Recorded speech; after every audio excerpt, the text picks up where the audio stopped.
Welcome to Own Your Happy, and I have Nikki McKnight today, and I'm actually so excited for this because Nikki and I have known each other almost a year, Oh my which is gosh, you're right. crazy in some ways, and in other ways, I'm like, oh no, it's been like way longer. It's like I've known her forever, but you've had a huge year. 2020, from the time I met you last December to where you are at right now is pretty freaking wild. Nikki started McKnight Ops in March, February, January. Yeah, like I left my last job, I think it was like February 22nd. Yes. So long ago, but not long ago at all. Yes. Right. And so, what is McKnight Ops for anybody that doesn't know? This is not what we're going to speak about today. We're actually going to talk deeply about mental health, but I'm going to let Nikki explain what she does because it's like the tech side. And for anybody that knows me, knows that's not my lingo. It's true. McKnight Operational Consulting is basically a consulting firm I started earlier this year to work with the people who I think are the coolest people in the world, which is visionary, creative, spiritual entrepreneurs, people who actually want to change the world and have these amazing ideas and just don't know what to do with them. So we handle everything from strategic planning to systems builds to helping you figure out how to run your business, because most of the people I work with, most of them are women or female identifying. They don't teach us how to run a business in school. They don't, you never really learn how to build a team or make strategic decisions, or, even what to do when stuff hits the fan. Like when COVID hit earlier this year, we all had to pivot or change direction or, throw things out the window and start from scratch. So they don't really teach you how to do that. So that's where I come in, And 12 years of experience in doing this. And I'm like, great, let's just figure stuff out. and you are amazing at it. Like I've been not necessarily on the receiving end, but watched you in action and in flow. And I'm just like, whoa, you are amazing the way your brain works. Of just, and you like for the beginning part of us knowing each other and being in that mastermind, I don't think you realized how people don't think like you. Like you're You, crazy strategic in a really cool way, and you can explain things for all of us to understand. It's pretty powerful the way you But work. isn't it like an interesting way too, how the things that we think are different about ourselves ultimately turn into the things that we can build a business around? Like I was always kind of made fun of for being smart and having my brain be the way that it is, and the fact that I have no inner monologue, I don't have an inner voice in my head, which we've talked about before. It's kind of funny, but it helps me do what I do. And same with you, like your ability to empathize and see people and meet people where they are and really talk to their soul and their desires and their passion. Like I just think it's so cool how brains are different and skills are different, but it doesn't really matter because what you have in your brain, in your heart, in your soul can serve someone else in a piece that they don't have. And it kind of, That's beautiful to put it that way. That is really beautiful because I think that is, we don't think of those things being a job, that that's not possible. Like for myself, I was always just like, yeah, I'm the friend that people go to or the family member or whatever. I never looked at it being something that I could do on a regular basis and make an income. mm-hmm. True say, true say. And so while we're on the topic, what was it like to have a business start a month before Canada kind of shut down? Oh, and Jen, you know a little bit of the story because talking about a huge shift in the past year. Like I left my last job, which I was there for 3 years, and I enjoyed it. I was good at it. It was relatively easy in many ways, like from a functional perspective.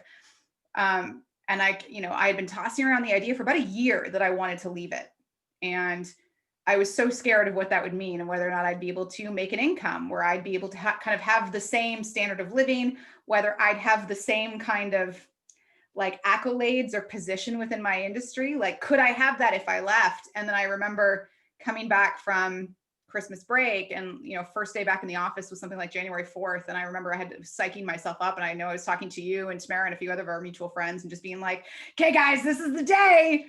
This is the day. And I had a call with my boss and I said, I'm out. Yeah.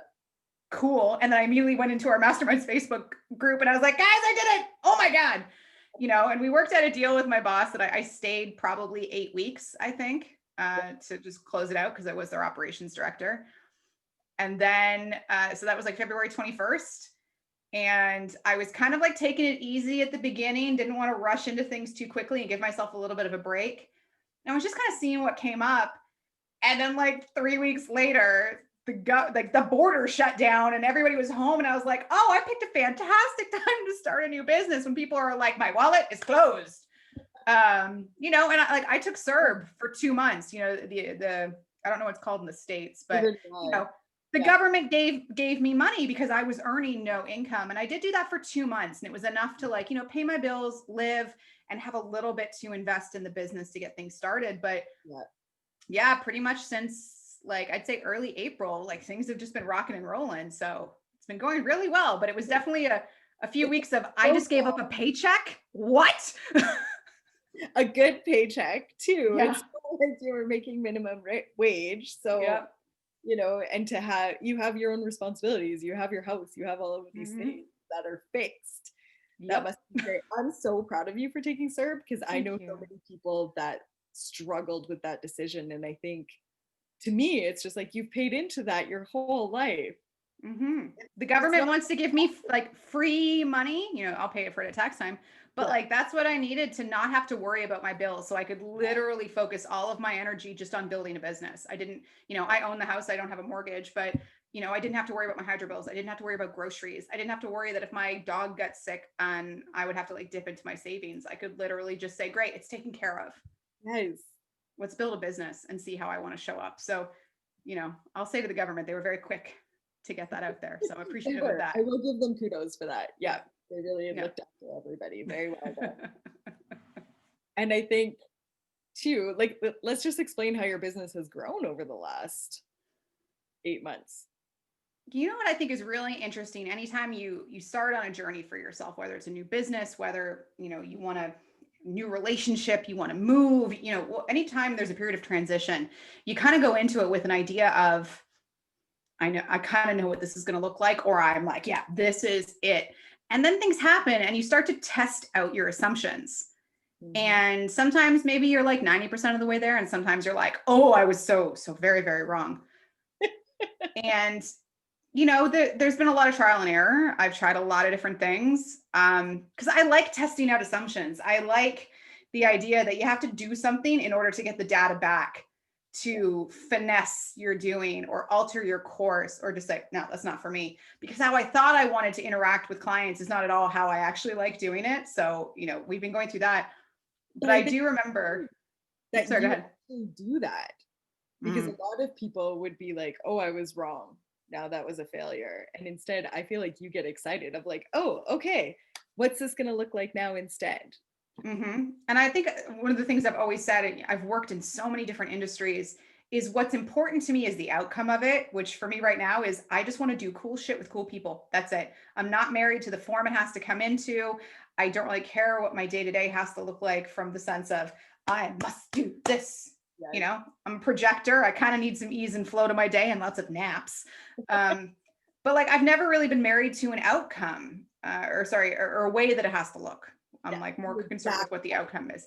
Exactly. So, I've had a lot of fun kind of experimenting with. Sometimes it's been stressful to be like, crap, this is not what I want. Or this is what I really want to do, but nobody's buying. So you kind of have to look at it from a different things and say, well, what can I do? What is the minimum viable product? What could I go to market with today? How can I make this a little bit more me and not what I think I should do or what the industry tells me I need to do? So it's been fun, and we're still evolving and we're still trying new things. And I know one of my biggest stresses when I left was, could I make money at this? Yeah. Because I happen to think I have a really great reputation in this industry. I'm very good at what I do, but there's still that stress of this is going to be the one thing that doesn't work. I'm going to be the one person that this doesn't work for. But as of 2 weeks ago, I'm so far since February 22nd, I made my entire last year's salary. Yeah. So from here to the end of the year is gravy. So that was through COVID. Yeah. With COVID. Yeah. So it was really validating for me to kind of have that moment of celebration and be like, oh no, this was right. It was the right thing to do. Yeah. It was so good. Did you find it different in the fact of when I worked for my husband's business, I had zero issues selling in that sense, or I didn't have attachment to it. But when I Mhm. went into business for myself entirely, that was a whole new ball game because it was me, only me on the line right there. And that was, it took me a while to realize that that's what it was, but that was uncomfortable for quite a while. I'll say it's uncomfortable for sure. I also just find sales uncomfortable. Like when I worked for my dad, many years ago, I spent about 5 years working for my father and his companies as like his senior director of logistics and procurement. But I did sales, and we did 20 million in sales a year. I think 16 to 20 million. Terrified me every time I had to pick up the phone and make a call. I would have a panic attack. So like I'm not a huge fan of sales, but and I think but also I think that's another reason I stayed in my last few jobs as long as I did, because I didn't want to be the one saying, you have to pick me, you have to invest in me. Because that's Mhm. terrifying. Because again, what if you put yourself out there and people say, it's not what I want? Yeah. If you haven't done that work to be like, they're not saying no to me personally. So No, I'm it's getting better zero at to that. do with you. But holy crap, I know when I first ran my first group program, there were a couple of women that kind of dropped out midway. And I was like, what did I do wrong? Where are the Hmm. girls? Like, I have messed up so bad. That had nothing to do with me.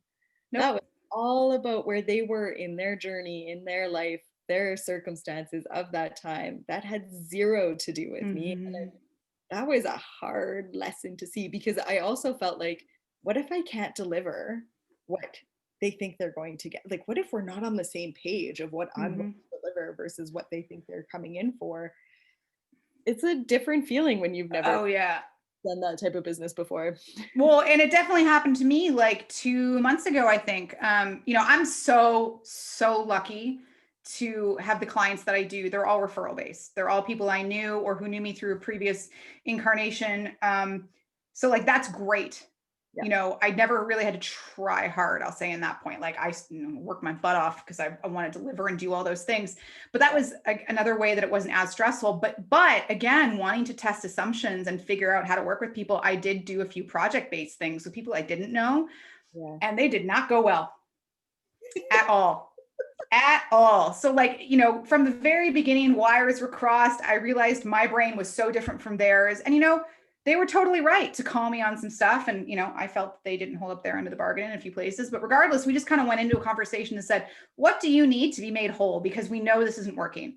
Yeah. So whether that was a full refund of their fee to me, whether that was referring them to someone else or canceling early, it sucked. I had panic attacks about it. And I'm like, this is the one that's going to break everything.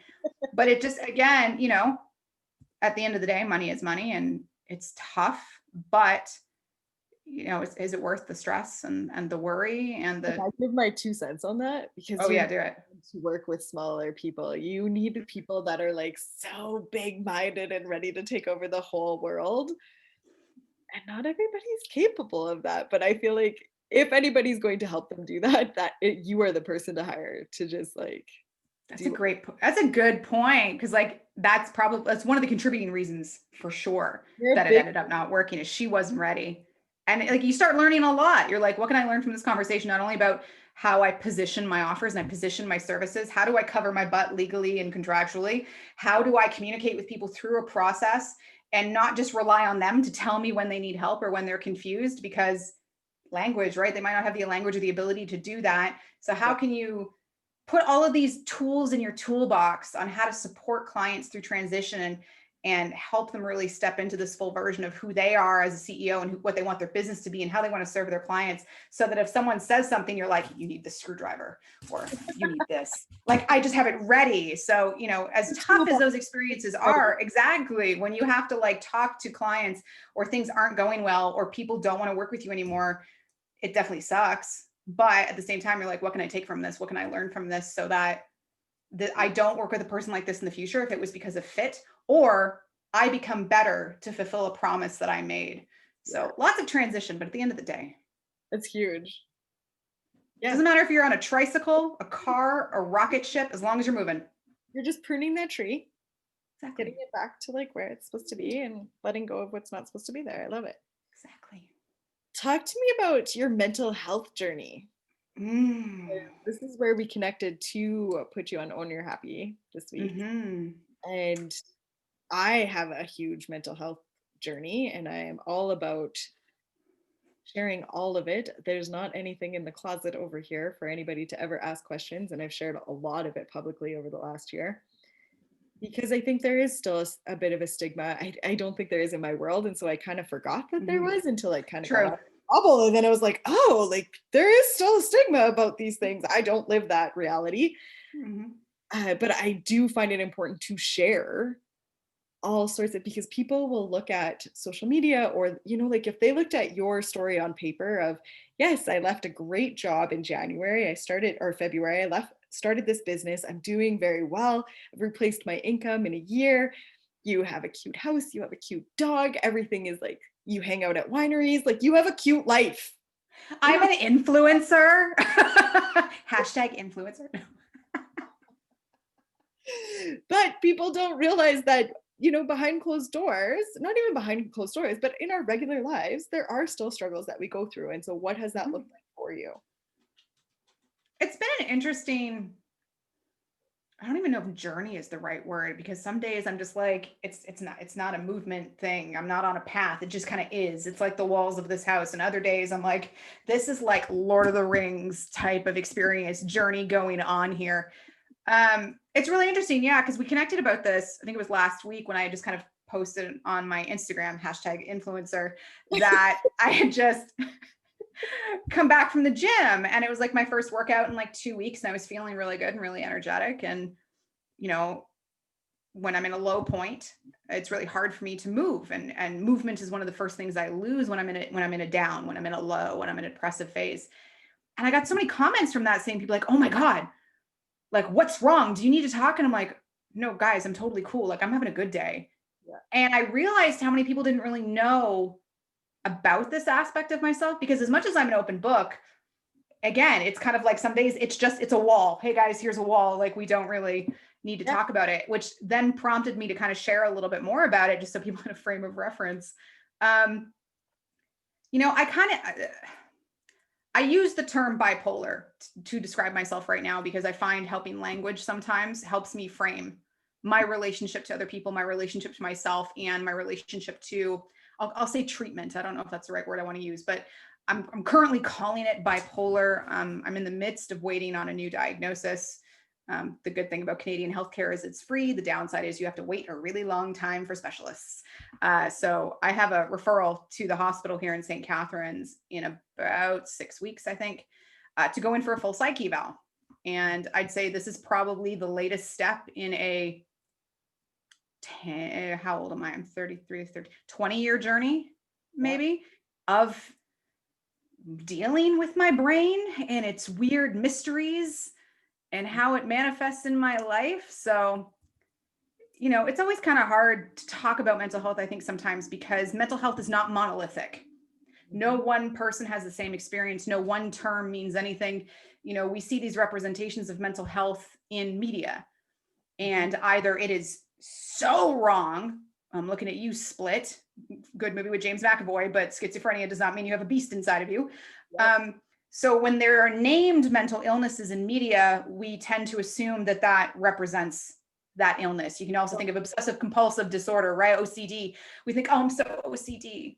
No, you're not, because OCD has a real mental aspect of, if I don't flick this light switch 30 times, then my loved ones are going to die. Like, you know, so we see these representations in mental health. And even though we know that movies are not true, we still walk away with a little bit of perception or judgment or perspective on a certain thing. And then when we see people, and, you know, we like to make fun of the millennial, and if you didn't buy avocado toast, you'd have a house by now.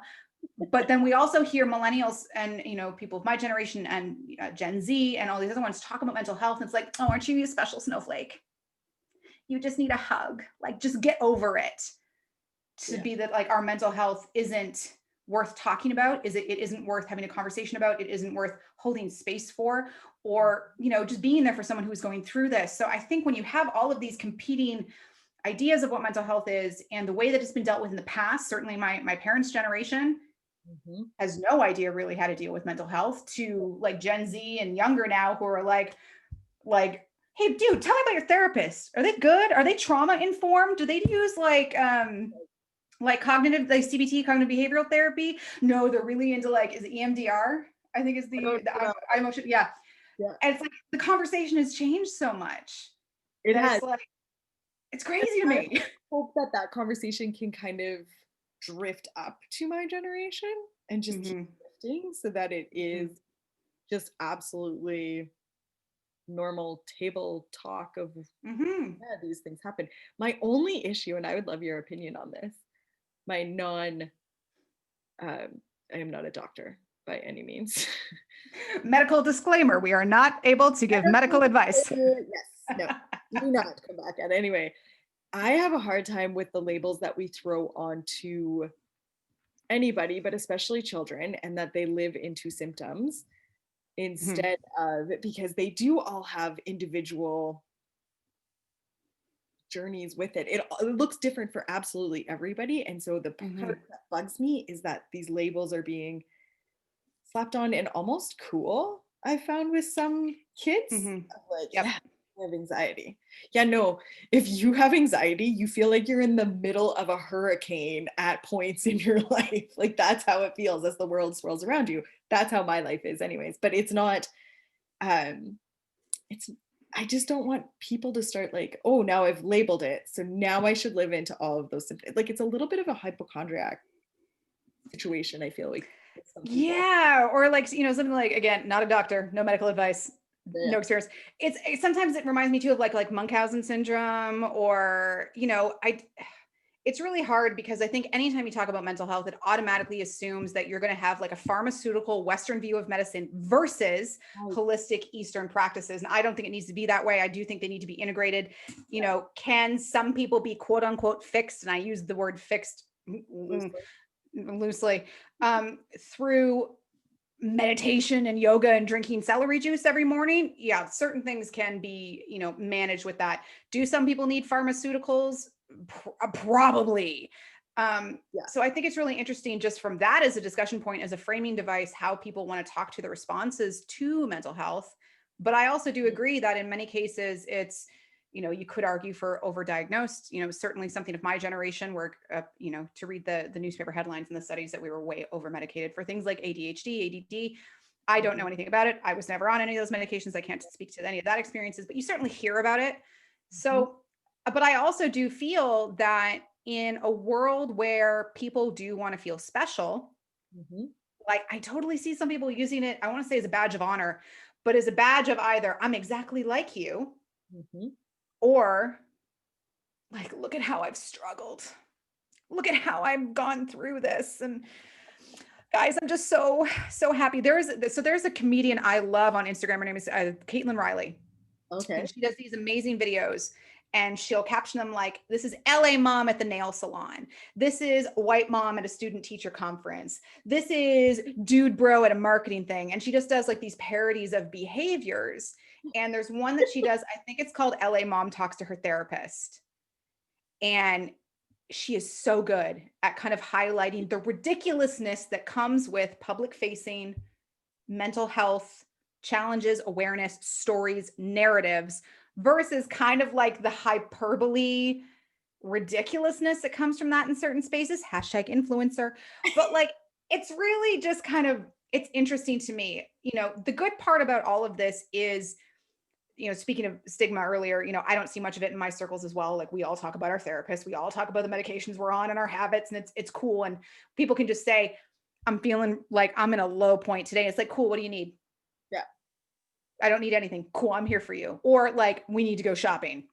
Yes. Fantastic. Let's go And it's shopping. not the end of the world. Like we don't have to talk it through for hours. And I think that's what stops some of us from even talking about it, period, is that Mhm. other people are then going to try to weigh in on what's going on with us or Mhm. give us all of the things that have worked for them, or, like Yes. there's a lot of that too. And sometimes that bugs me a little bit because it's like, there's a fine line there of wanting to be helpful and Mhm. information, but also honoring and respecting where that person is at. And so I love that you just said, how can I support you? Awesome, I'm here.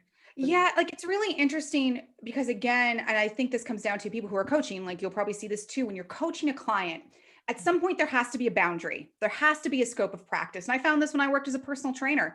I could teach you how to be stronger, but And I knew a little bit about rehab, like enough to know how to switch up workouts, but I couldn't say to you, I can heal your knee.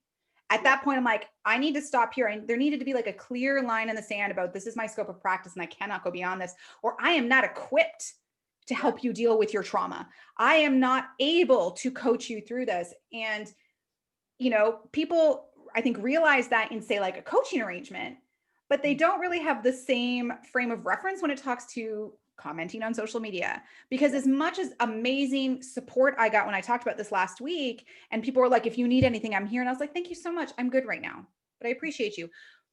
There was just as many people saying, oh my God, have you tried this, this, this, and this, and this? And I was like, girl, you don't know me. You don't know my experience. Like, how irresponsible of this is this of you to come in with this? Because I'm good right now. Yeah. But if you were talking to someone, I don't know, who legit has some trauma they are working through, for you to come in and say, have you tried meditation? Girl, no.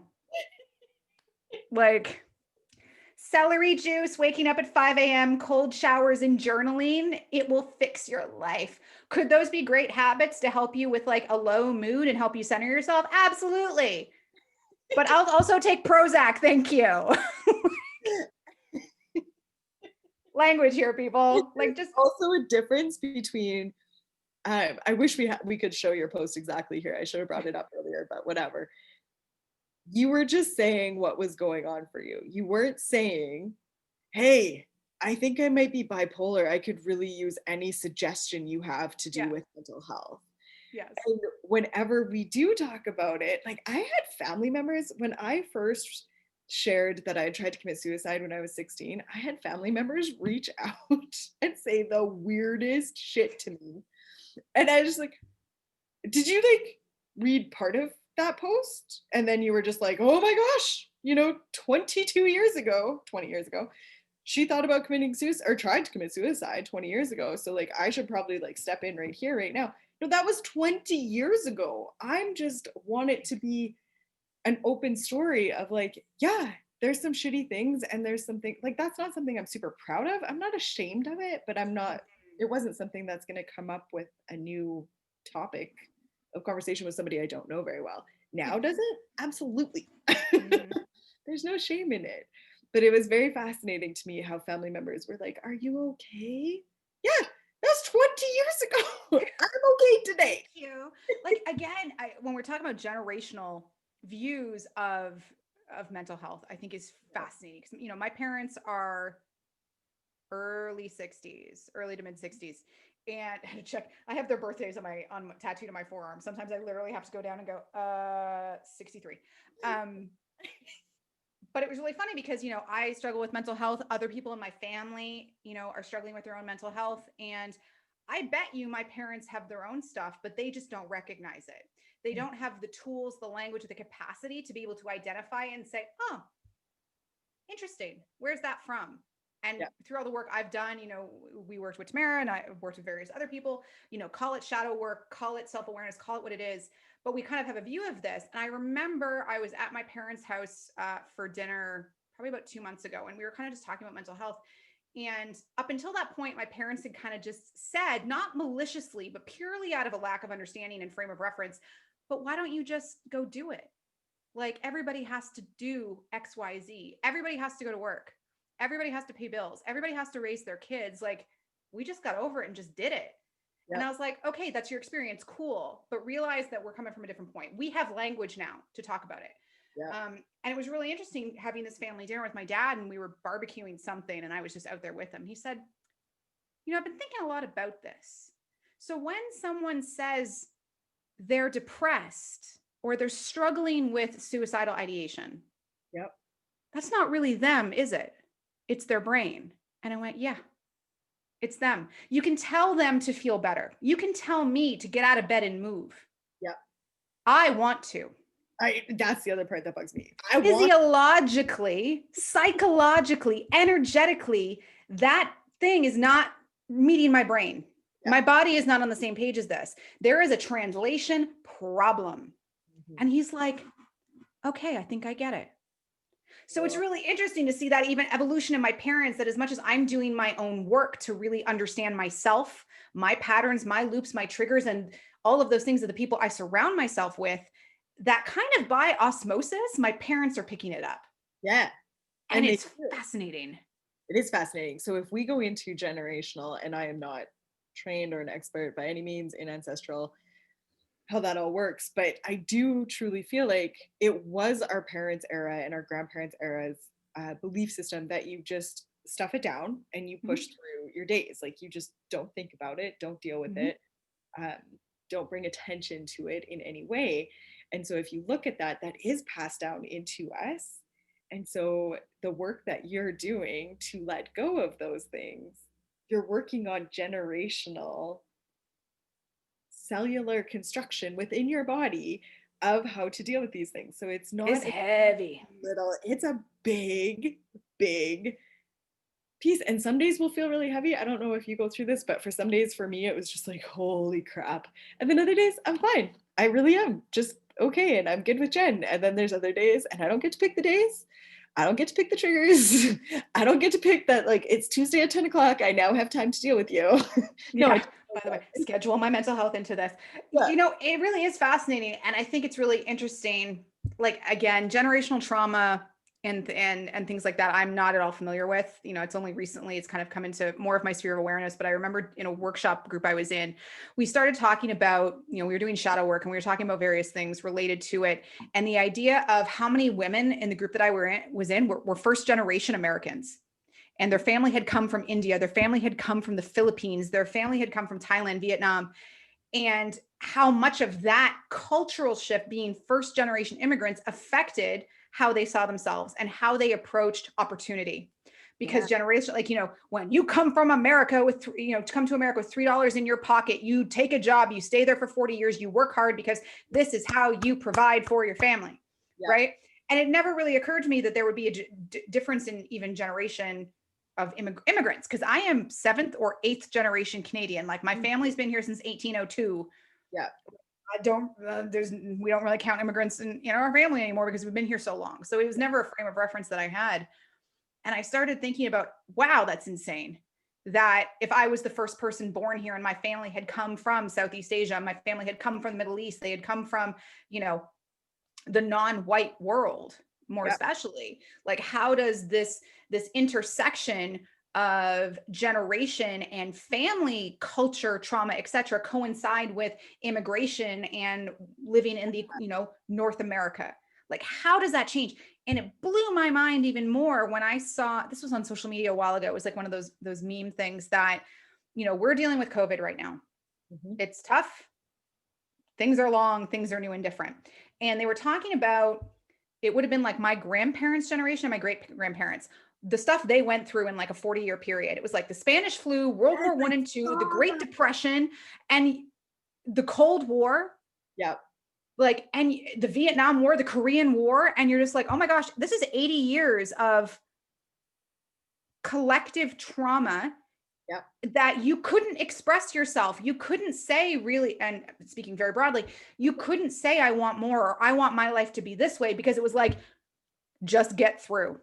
Just survive. It's the Just great depression. It's survival versus thriving. yes. So that when people want to thrive, but they struggle with their mental health, they struggle with their own trauma and shadow work, it's almost like, just be happy you're surviving. And it's like, I don't know if I love the intersection of those two things.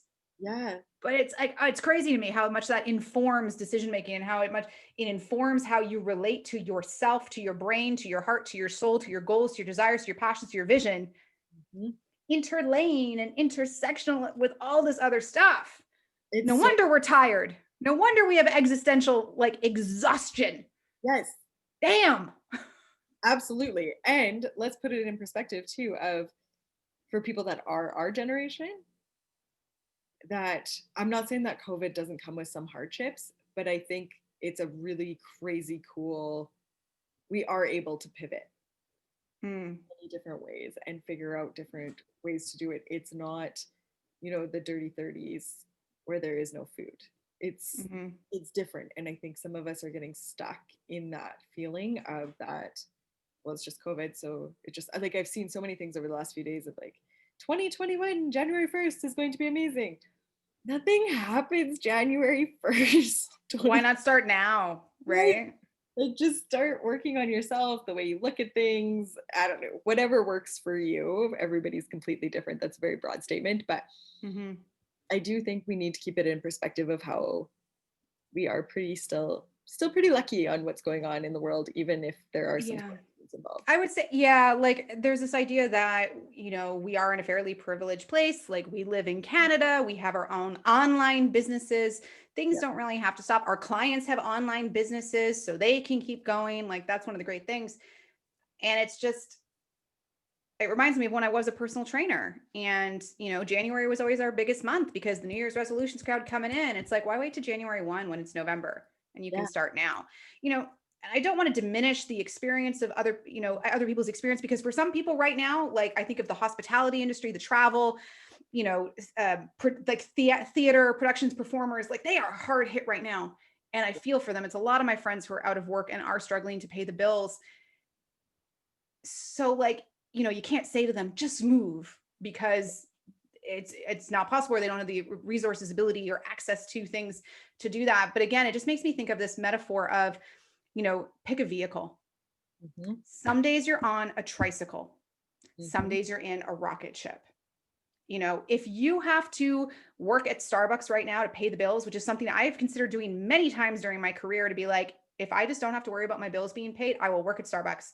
Yeah. You work 9 to 5, you leave at 5:01, and you don't ever think about it There's again. no thinking.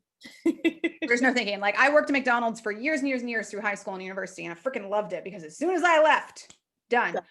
But, I think it again comes back to, if you do what you got to do to survive and do those things, but when you start living in your passion and living in what you truly want to do, just see what vehicle you can get. Maybe Mhm. it's a tricycle, maybe it's a rocket ship, maybe it's like, remember those tech deck little skateboards? Those are still a thing, Nikki. Are they a thing? Yeah, my 13-year-old had friends over and they were all playing them, and I was like, That really? was huge when I was like in grade 4 to 7. I want to say everybody had one like doing ollies with their fingers on this little skateboard. Like maybe that's your vehicle today, and that's Exactly. cool. Yep. You're just getting ready for the bicycle. And That's all it is. coming to a place of trusting and surrendering to it, of Mm-hmm. you can't control it. There are things like, I would really love to go to Hawaii in this, Oh like my gosh, in the yes. winter here. Like I really, really want to. It's been on my, like, we're doing it. We might not be able to. Who knows? That is, Mm-hmm. we want to go in February. That's so far away yet.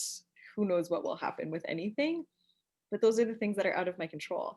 But I'm not going to focus on that on a regular daily basis because I cannot control it. So I will work on the things that I can control in my own home, in my own, try on my own head, except Mm-hmm. when some days are harder than others. Yeah, and like beautiful segue back into mental health, right? Like it's just, I think one of the reasons my weird brain helps me a lot with this is I have the ability to disassociate and intellectualize very, very quickly.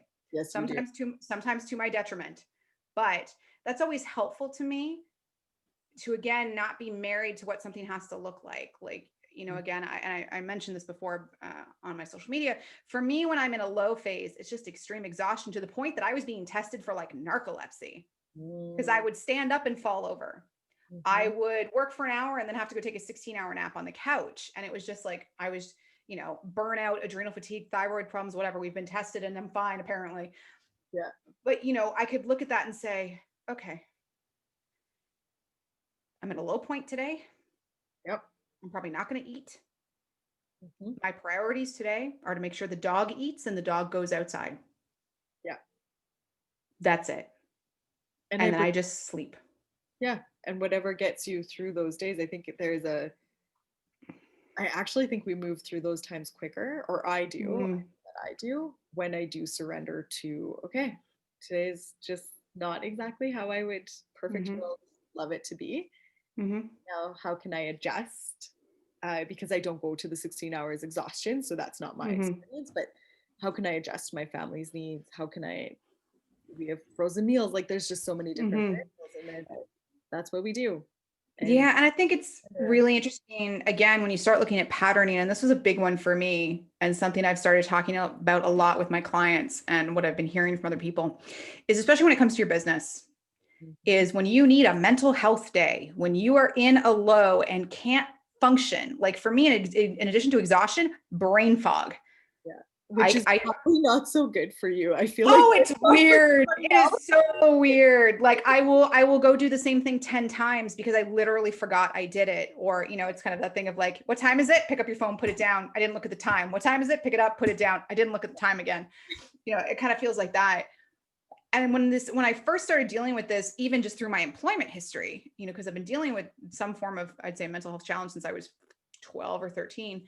But when I started working in like a job after university, so, like your 2021, I was like, most of the time I can kind of predict when I'm about to hit a low. It's almost like I can feel it coming in a day or two. I imagine it's like, people who menstruate were like, well, I think, I'm probably gonna get my period in the next day or two. You can kind of feel it coming. It's very similar for me with a low phase. I'd be like, well, I'll just work ahead. I'll just work a really long day today so I can get client work or I can get my work done so that when I have to crash for a day or two, I won't fall behind. And at first I thought, well, isn't that a responsible way to do it? I was gonna say, doesn't that have the opposite effect? Sometimes my projector Ferrari machine can push through a lot of stuff before it decides to die. But then I started realizing how much of that is a patriarchal capitalist system telling me how to work that does not value rest, that values speed over quality of life. And now that I've kind of really been sitting with that a lot more, I won't say it makes the lows easier, but it helps me before and after kind of deal with them to be like, I don't have to work 8 hours a day to be successful. If I can get everything I need to get done in 4 hours, damn, aren't I good at my job? Exactly. And why are we not saying anybody has specifically judged me for that. I think it's a little bit of a cultural societal belief that I really worked through this summer of I really only want to work 25 hours a week. 25 hours. That's what brings me joy. It doesn't stress me out. I love my job still. I get excited to work. That's kind of where my quota is. But holy shame of like, I can't possibly earn this income and only work 20-25 hours because I should probably hustle and grind a whole lot harder to get to this level of income generation within my business. Yeah, like I think it's definitely another thing of our generation that we're told that you have to hustle to make money. And, I like a lot of what Gary Vee has said, but on this thing, I disagree with him so much because, Crush It was one of the formative business books in my life. I love Crush It. But when he starts talking about if you need to wake up at 3 a.m. To get your business off the ground, then you do it. And I'm not, what? Some people, that's how they want to work. Totally cool. Live your own experience. But I look at that and go, why does that have to happen? Why do we have to punish ourselves physically, mentally, energetically to hustle? And I realize how much, again, I was wearing that as a badge of honor. Oh man, I worked 60 hours this week. Yep. My last job, when we used to do like these huge events, I wouldn't sleep for a week. I'd sleep an hour or two a day because it was just so much going on. And I would just be like, oh God. I'm like, why? It's a broken system if you have to do that. Yes, I totally agree. I also think with boundaries, this really came up for me. Oh, yes. I found myself going, oh, I can't get together, mom. I'm working. Total lie. Was not working. Sorry, mom, if you ever listen to this. But I was like, isn't that interesting that that's justifiable that I'm working? But it's not justifiable for me to be like, actually, no, I'm just laying low and looking after myself today. And that's how today's going to be. And I love that people are starting to do that you can, and God love my girlfriends in our group chat, we've known each other for 10, 15 years now. And we'll just say, hey guys, I'm just muting the conversation for today. I need quiet. Or people come and say, hey, I really want to talk about the stuff that's going on at work. Can I share? And some people say yes or no. And if the person says no, they either move it into a different chat without that person, or the person who doesn't want to hear it just gets muted. Yeah. And we'll say, cool. Very cool. Right. Friend. Like I love the speaking of your boundaries, and same thing with like events and stuff, right? I'd just be like, oh, let's do that. No, I don't really want to do anything this weekend. Like, I just want to sit on the couch and play 16 hours of Animal Crossing on my Switch. Yeah. Thanks. Like, that's it. And I giving know yourself the space and the voice to say that is huge. it is huge, and it's scary at first for anybody that hasn't done that before. It's Mhm. really uncomfortable, but it just gets so much easier with time. Like today, again, I have family that wants to come over on Sunday. Sundays are my day. I do not plan a single thing. I am like, I wake up, I do whatever I want, hour to hour. Every Sunday looks different. No plans at all. Nobody comes to my house. I don't go anywhere, all around. And it was so easy to say today, like, hey, sorry, no, Sundays are our thing. We don't do anything. And Right? the more you say it, the easier it gets. It's just really scary at the beginning to be like, no, I want to sit on my couch without Right? And I think you start to see how it's a domino effect and how this translates into you doing that. And I will say, I'm not a man. I've never experienced what it's like to live with a male perspective, but yeah. we often attribute that to women, Mm, to female presenting people, to say like you're passive, you don't speak up, you don't ask for things, that yep. you just kind of do this. So I love that we're starting to see that a little bit more and normalize it in a way that's not being called cold, bitchy stuff like, oh, Yes. social, whatever. But that I can say to my girlfriends, no, I don't really want to. Yep. And they're just like, cool. Do you need anything? No, I'm good. I just want to stay home. Awesome. Talk to you later. Or we talk about something else. And we're starting to articulate this a little bit more. So you start doing that with the people you trust, your friends, your family, and then that can start translating into clients, Yep. to people you don't know, to doing this. And then, you start to reap the rewards of that with your friends, with your family, with your kids, with your partners, with your Yeah. spouses, with all these people that you can clearly articulate and feel good about. No, I'm good. Yeah. And I don't remember. Oh, so my friend Molly Galbraith, Girls Gone Strong, love her, has done Yeah. so many things for women in fitness and just female identifying people in fitness spaces. And she has her first book coming out, and I remember she posted this on her Instagram, that she had reached out to a mentor of hers, I believe, or someone to contribute to the book or Mhm. give a review or something. And this woman said, "Thank you so much. My plate is as full as I'd like."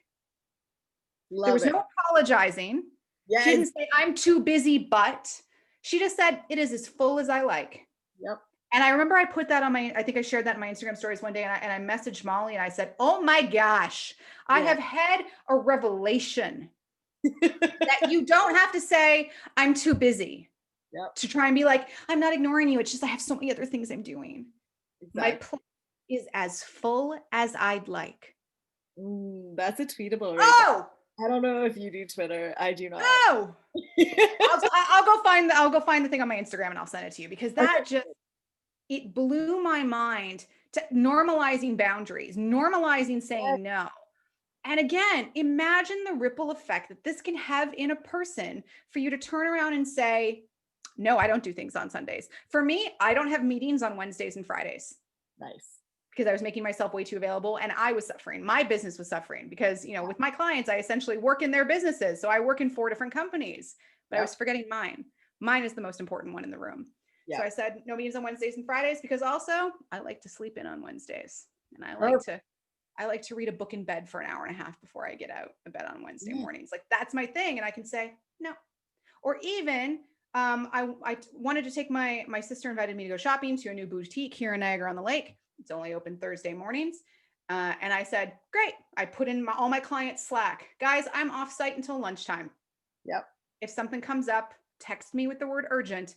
Otherwise, I'll be back at my desk after lunch. Yeah. And they're all like, great, have fun. Right? When we set the boundary, people respect it. It's because Yes. we have these fears. And I think what people don't understand is that some people will cross that boundary once it's set, but it's because of your lack of um, your crack in your belief that the boundary can Mm-hmm. be set there and that that's okay. Mm-hmm. And so you will have some people that push back at Mm-hmm. that point if you're wishy-washy.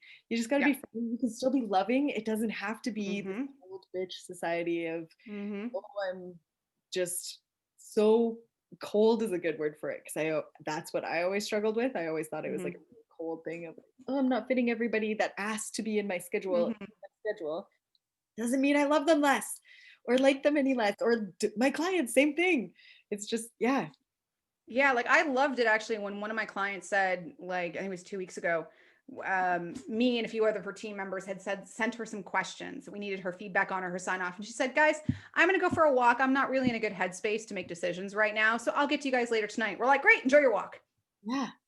Like normalize getting distance, because again, we think of capitalist patriarchal societies as must be done now so fast, sacrifice, I don't want to say quality necessarily, but hire someone in the Philippines and pay them less per hour and maximize profits and do all this. And I was like,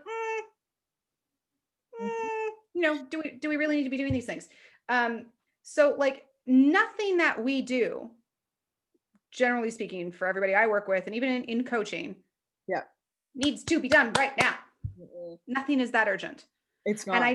It's not. And then you start giving all yourself this anxiety that I am addicted to this thing, to the point where it goes on do not disturb at 7 p.m. and doesn't turn off until 10 a.m. the next morning, because anytime I have a notification, it's immediately like, what's wrong? Yeah. Like what is going on? And we get ourselves into these patterns of I need, and then you get anxiety when you think you're failing. Yeah. And that just, you create this very, very vicious cycle. You do. I actually put my phone away on Sundays 98% of the time, and it just stays away. And it was really hard to do that at first, because I have clients that are going through hard pieces or might need guidance or those sorts of things. They'll be okay till Monday when I get back to them around 10 to 12. Yeah. Your value as a human being, your value as a business owner, as a service provider is not contingent on your ability to respond in less than 10 seconds. To teach about my phone though, also older generations. Just because you text me doesn't mean I have to text you back immediately. I will leave you on red for a day until I am good and ready to respond. I will. If I'm distracted, I'm not doing it. And this was like really stressful to my mom in particular, that I wouldn't get back. And I said, you have to just view this like this is my house phone. If I'm not unavailable, back in the 70s, 80s, 90s, I'm unavailable right now, and I will check my messages when I'm available and get back to you. Okay, with that, let's wrap this up. Nikki, how can people find you? Number one place I like to hang out is on Instagram. You can find me at Nikki_McKnight, MOC. I'm on there. My website is mcknightoc.com. And that's pretty much where I hang out. Just chilling, hanging out, talking about stuff. I think yesterday's Instagram post was talking about how I just bought a new faux fur leopard print trench coat, and I like to wear it around my house because I am just too extra. So I share that, but also like, how to build a business. Yes, you do mix it up nicely, but I really loved the pajamas because you were a woman of luxury, I believe is how you say Yes, I was, with my my lounging suit. Because I like to look very stylish as I lounge at home, because fashion. #influencer. Thanks so much for checking in with us today, guys, and spending this time with us. We're super honored.